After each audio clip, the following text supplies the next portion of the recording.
नमस्कार, मैं हूं यास्मीन। बॉलीवुड की क्वीन कहे जाने वाली कंगना रनौत लगातार सुर्खियों में छाई हुई है। सुशांत सिंह राजपूत और उनके परिवार को न्याय दिलाने की मांग के बीच कंगना रनौत और महाराष्ट्र सरकार के बीच बीते दिनों काफी तनातनी देखने को मिली। वहीं हाल ही में बीएमसी ने कंगना रनौत के ऑफिस पर बुलडोजर चलाया और इस बीच big boss fame Rakhi Sawant ने कंगना रनौत को लेकर कुछ ऐसा कह दिया कि अब हर जगह उनकी खिल्ली उड़ रही है। राखी सावंत ने अपने इंस्टाग्राम अकाउंट पर एक वीडियो शेयर किया जिसमें उन्होंने कहा कि कंगना के साथ जो भी हो रहा है वो अच्छा हो रहा है। राखी सावंत के इस वीडियो पर कमेंट कर कंगना के फैंस उन्हें लताड़ लगा रहे हैं। एक यूजर ने लिखा, मुंह काला तो पता है किसका है और वी आर विद कंगना। उसने किसी को भी कुछ गलत नहीं कहा है, बस उसकी जंग ये दो कौड़ी के एक्टर एंड एक्ट्रेस से है, तो कीप योर माउथ शट। वहीं एक दूसरे यूजर ने कमेंट करते हुए लिखा, कंगना इज ऑलवेज राइट, शेरनी है शेरनी। इसके अलावा एक और यूजर ने राखी को लताड़ लगाते हुए लिखा है, गालियां सुनने के लिए वीडियो बनाती हो आप, कभी कुछ अच्छा भी किया करो, लोग तारीफ करें आपकी, क्यों ऐसे ही अपनी बेइज्जती करवाती हो। वहीं एक और यूजर ने लिखा, चुप कर गधी, तेरा कुछ नहीं हो सकता। इतना ही नहीं, एक और यूजर ने लिखा है, बकवास मत कर चुड़ैल। तो देखा आपने, राखी सावंत को कंगना के खिलाफ बयानबाजी करना काफी ज्यादा भारी पड़ गया है। किसी ने उन्हें गधी तो किसी ने उन्हें चुड़ैल बोल दिया है। बता दें कि इन दिनों कंगना लगातार शिवसेना संघ विवाद को लेकर चर्चाओं में है। वहीं दूसरी तरफ कई लोग कंगना का खुलकर सपोर्ट भी कर रहे हैं और शिवसेना को लताड़ लगा रहे हैं। इन दिनों जो भी कंगना से पंगा ले रहा है उसे मुंह की खानी पड़ रही है और अब राखी ने भी कंगना के खिलाफ बयानबाजी करके खुद को ट्रोल करा दिया है।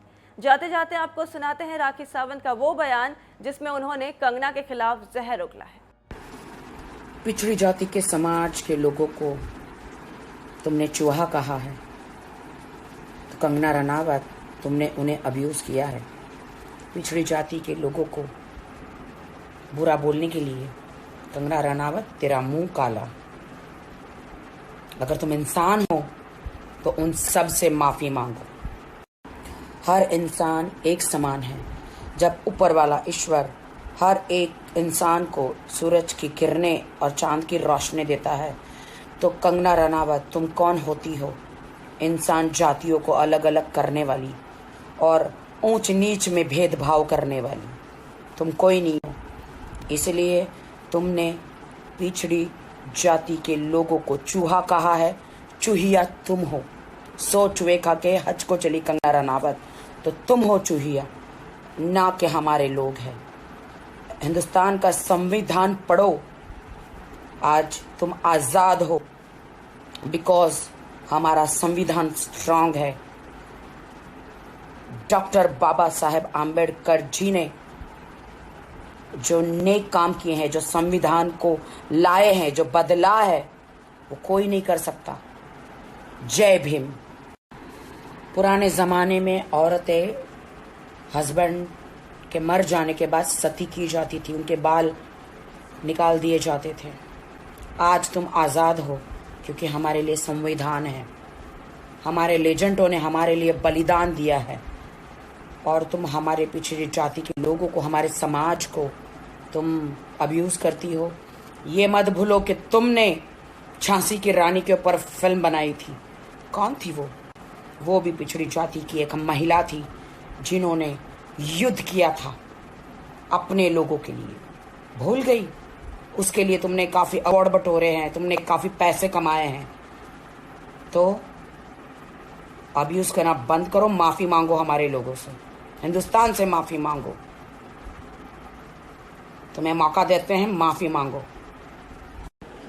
तुम्हें सिर्फ अधिकार है नेपोटिज्म और सुशांत के न्याय के बारे में आप बात करो।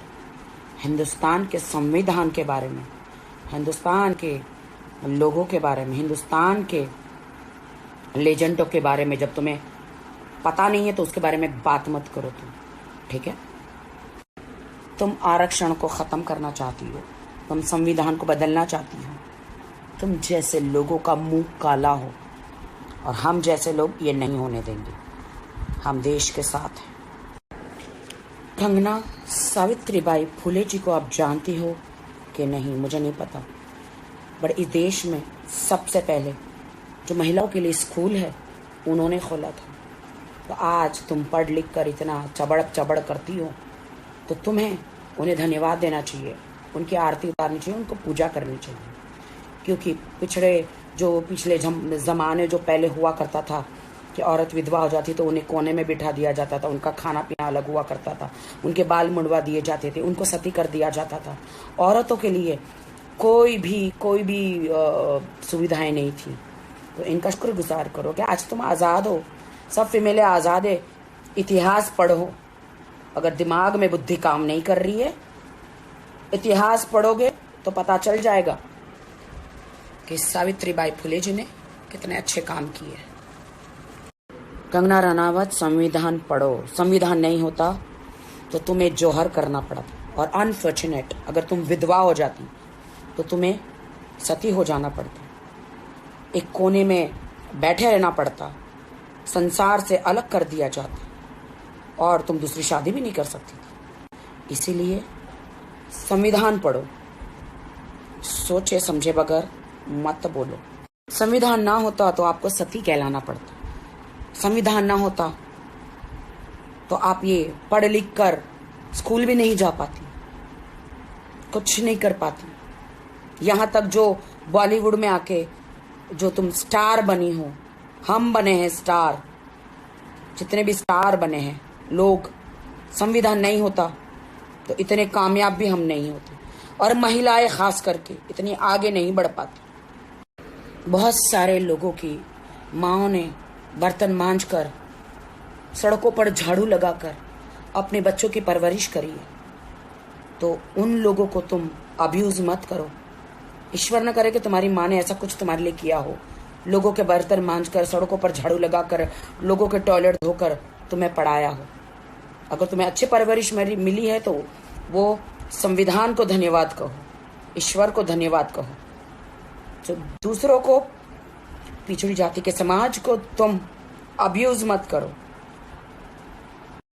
झांसी की रानी में जो असली किरदार जो निभाया था उजलकारी बाई, वो एक बहुजन समाज की बेटी थी जो अपने लोगों के लिए लड़ी थी। तो क्या ये आप भूल गई? तो आप सुशांत के लिए न्याय मांगो, उसके खूनी को तो हम भी ढूंढ रहे हैं। 4 फोटो मोदी जी के साथ क्लिक कराने से आप देश के प्रधानमंत्री नहीं बन जाएगी। तुम 4 फोटो तुमने क्लिक कराए, हम तो मोदी जी के पास उधर जाके हम उनको खुद मिलकर आए हैं। और मोदी जी से एक बार नहीं 2-3 बार हम मिले हैं, लेकिन हमने कभी नहीं सोचा कि हम देश को हाथ में ले लेंगे।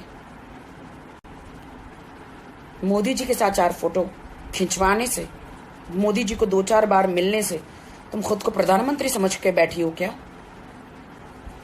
गलतफहमी में जीना बंद करो कंगना रनावत।